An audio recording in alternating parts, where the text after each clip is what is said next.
অদ্বৈত আচার্য মহাত্ম্য।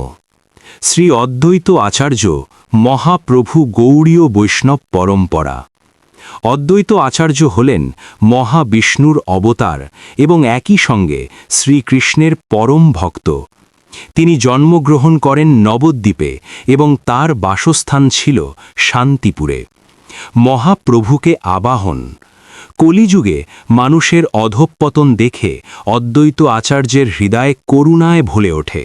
তখন তিনি তুলসী পাতা, গঙ্গাজল নিয়ে শালগ্রাম শিলার পূজা করে গভীর আর্তনাদে শ্রীকৃষ্ণকে আহ্বান করেন, হে প্রভু, আপনি অবতীর্ণ না হলে এই কলিযুগের জীবদের উদ্ধার হবে না।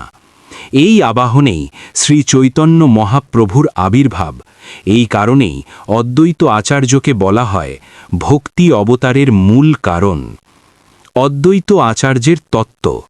তিনি একই সঙ্গে অদ্বৈত এক, ব্রহ্মতত্ত্ব, দ্বৈত ভিন্ন, ভক্ত ও ভগবানের সম্পর্ক।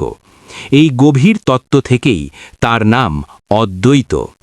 ভক্তি ও শিক্ষা। অদ্বৈত আচার্য শিক্ষা দিয়েছেন নাম সংকীর্তনই কলিযুগের শ্রেষ্ঠ ধর্ম। অহংকার ত্যাগ করে ভক্তিতে আত্মসমর্পণ, ভক্ত ও ভগবানের প্রেমময় সম্পর্ক। তিনি নিজেই ভক্ত হয়েও ভগবানের মতো লীলা করেছেন, এটাই তার মহিমা। উপসংহার। অদ্বৈত আচার্য না হলে চৈতন্য মহাপ্রভুর আবির্ভাব হতো না। তাই গৌড়ীয় বৈষ্ণবদের কাছে তিনি চিরপূজনীয়, করুণার সাগর।